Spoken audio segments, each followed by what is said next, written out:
आशा करते हैं कि आप लोग अच्छे होंगे और आप लोगों की रेलवे आरआरबी एलपी की तैयारी बेहतर चल रही होगी। तो फाइनली आप लोगों का रेलवे आरआरबी एलपी का 26 नवंबर का सेकंड शिफ्ट का जो एग्ज़ाम था वो आप लोगों का हो चुका है। और कल एक नोटिस जारी किया गया था और उस नोटिस में ये बताया जा रहा था कि आप जो है पेपर के एनालिसिस नहीं करा सकते हैं।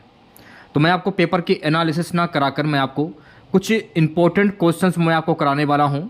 तो ये वीडियो आप लोगों के लिए बहुत ही ज़्यादा इंपॉर्टेंट रहने वाला है। तो जिन बच्चों का आगे आने वाले शिफ्टों में एग्ज़ाम लगा हुआ है, किसी भी बच्चे का लगा हुआ है एलपी का, तो वीडियो को आप पूरा देखकर जरूर जाइएगा, ठीक है। तो चलिए वीडियो को स्टार्ट करते हैं। इसकी पीडीएफ आप हमारे व्हाट्सएप ग्रुप से प्राप्त कर सकते हैं, लिंक मैंने वीडियो के डिस्क्रिप्शन में दे दिया है। पहला क्वेश्चन देखिए, पूछा गया था कि कार्बन की संयोजकता है, तो कार्बन की संयोजकता होती है 4।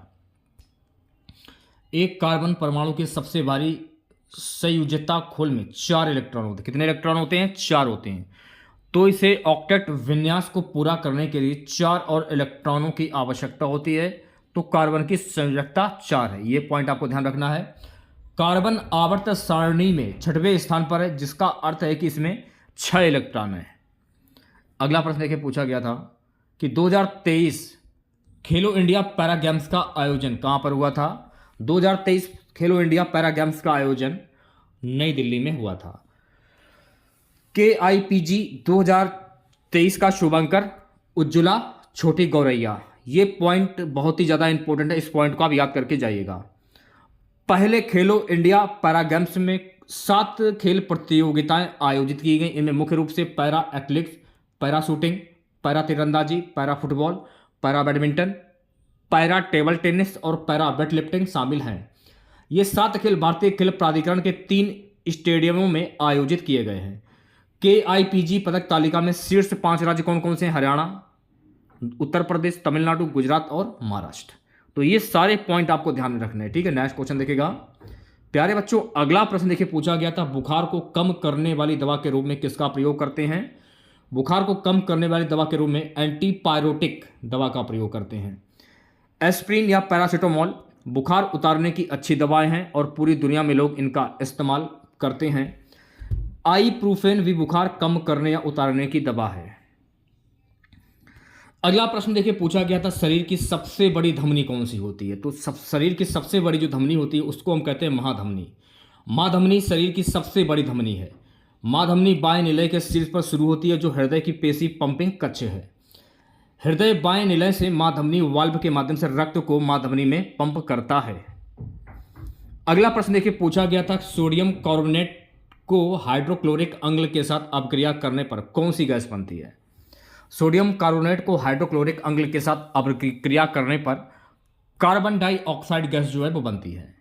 सोडियम कार्बोनेट को हाइड्रोक्लोरिक एसिड के साथ अपक्रिया करने पर कार्बन डाइऑक्साइड गैस उत्पन्न होती है। इसका रासायनिक समीकरण क्या होता है?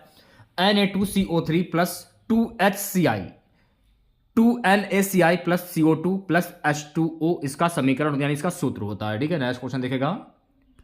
अगला क्वेश्चन देखिए, पूछा गया था बुद्ध चरित्र के रचनाकार कौन है? तो बुद्ध चरित्र के रचनाकार हैं अश्वघोष। अश्वघोष की अगर हम बात करें तो अश्वघोष एक दार्शनिक और कवि थे, जिन्हें कालिदास 5वीं शताब्दी से पहले भारत का सबसे महान कवि और संस्कृत नाटक का जनक माना जाता है। सांबर झील किस राज्य में स्थित है? तो सांबर झील जो है ना, ये राजस्थान में स्थित है।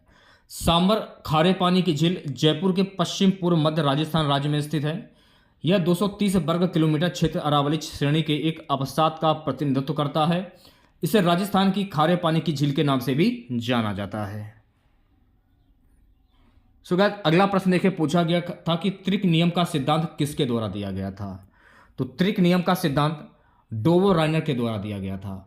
त्रिक सिद्धांत में डोबो-राइनर ने कहा है कि एक त्रिक में पहले और तीसरे तत्व के परमाणु द्रव्यमान का समांतर माध्य उस त्रिक में दूसरे तत्व के परमाणु द्रव्यमान के लगभग बराबर होगा। अगला प्रश्न देखिए था दशई फेस्टिवल किस देश में मनाया जाता है? तो दशई फेस्टिवल जो है ना, नेपाल में मनाया जाता है। दशई नेपाल में सबसे लंबा हिंदू त्यौहार है, जिसे पारंपरिक रूप से 2 सप्ताह तक मनाया जाता है, जिसमें विश्व माता दुर्गा को प्रार्थना और प्रसाद चढ़ाया जाता है।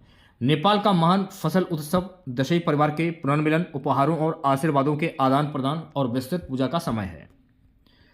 अगला प्रश्न देखिए, पूछा गया था प्यारे साथियों मेरे अगला प्रश्न पूछा गया था कि क्लेमिडोमोनाइस प्रकार का शैवाल है, तो ये एक हरा शैवाल है। क्लेमाइडोमोनाइस शैवाल एक उदाहरण है। शैवाल के बारे में जो जानकारी है वो जान लीजिए आप लोग। वे जलीय हैं, यूकेरियोटिक एक कोशीय और ऑटोट्रोफिक जीव। प्रकाश संश्लेषण कोशिका में मौजूद क्लोरोप्लास्ट की मदद से किया जाता है। अगला प्रश्न देखिए पूछा गया था कि उत्कृष्ट गैसों के बाहरी कोश में कुल कितने इलेक्ट्रॉन होते हैं। तो उत्कृष्ट गैसों के बाहरी कोश में कुल 8 इलेक्ट्रॉन होते हैं। हीलियम के अलावा सभी उत्कृष्ट गैसों के बाहरी कक्षा में 8 इलेक्ट्रॉन होते हैं। हीलियम जिसमें परमाणु द्रव्यमान 2 होता है, इसके एकमात्र कोश में 2 इलेक्ट्रॉन होते हैं। यह आपको ध्यान में रखना है। अगला प्रश्न देखिए पूछा गया था गाइस, भारत को पूर्ण राजनीतिक स्वतंत्रता है और वह सर्वोच्च अधिकार है, कौन सा शब्द इसकी परिभाषा को संतुलित करता है। सप्रभु। अगला प्रश्न देखिए पूछा गया था कि दुर्गेश नंदिनी उपन्यास के लेखक कौन है। तो दुर्गेश नंदिनी उपन्यास के लेखक हैं बंकिम चंद्र चटर्जी। दुर्गेश नंदिनी बंकिम चंद्र चट्टोपाध्याय द्वारा रचित प्रथम बांग्ला उपन्यास है। सन 1865 के मार्च मास में यह उपन्यास प्रकाशित हुआ। दुर्गेश नंदिनी बंकिम चंद्र चटर्जी की 24 से लेकर 26 वर्ष की आयु में लिखित उपन्यास है। अगला प्रश्न देखिए पूछा गया, एक ही तरह के जीवों की कुल आबादी का योग क्या कहलाता है। तो एक ही तरह के जीवों की कुल आबादी का योग प्रजाति कहलाता है। अगला प्रश्न देखिए पूछा गया था कि वेबर निम्न में से किसकी इकाई है। तो वेबर जो है ना चुंबकीय फ्लक्स की इकाई है। चुंबकीय प्रवाह कुल चुंबकीय क्षेत्र का एक माप है जो किसी दिए गए क्षेत्र से गुजरता है। चुंबकीय प्रवाह औसत चुंबकीय क्षेत्र के लंबवत क्षेत्र का उत्पाद है जो इसे भेदता है। चुंबकीय प्रवाह की ऐसा इकाई जो है वो वेबर होती है, यानी कि WB। अगला प्रश्न देखिए पूछा गया था कि पौधों में खाद्य पदार्थों का शमन किसके द्वारा होता है। तो पौधों में खाद्य पदार्थों का शमन फ्लोएम के द्वारा होता है। नेक्स्ट क्वेश्चन देखिए पूछा गया था, पौधे का कौन सा भाग लैंगिक प्रजनन में भाग लेता है। तो पौधे का कौन सा भाग लैंगिक प्रजनन में भाग लेता है। पुष्प, बीज और फल। अगला प्रश्न पूछा गया था, अर्जुन पुरस्कार से सम्मानित पहले क्रिकेटर कौन बने हैं। सलीम दुर्रानी। यह आपको ध्यान रखना है। सलीम दुर्रानी की अगर हम बात करें तो सलीम दुर्रानी भारत के बेहतरीन हरफन मौला ऑलराउंडर रहे हैं। सलीम ने बाएं हाथ से गेंदबाजी भी की और बल्लेबाजी भी। दुर्रानी ने अपने टेस्ट करियर की शुरुआत वर्ष 1960 में ऑस्ट्रेलिया के खिलाफ की थी। सलीम दुर्रानी ने 13 वर्ष के अंतर्राष्ट्रीय करियर में कुल 29 टेस्ट जो हैं खेले। अर्जुन पुरस्कार की शुरुआत वर्ष 1961 में की गई थी। सलीम दुर्रानी को क्रिकेट के खेल में पहला अर्जुन पुरस्कार मिला था और 1961 में अर्जुन पुरस्कारों की जो है वो स्थापना की गई थी। राशि की अगर हम बात करें तो पुरस्कार में एक लघु प्रतिमा, स्कॉल ऑफ ऑनर, एक औपचारिक पोशाक और 15 लाख का नकद पुरस्कार शामिल है जो विजेताओं को प्रदान किया जाता है। तो ये सारे पॉइंट आपको ध्यान में रखने हैं।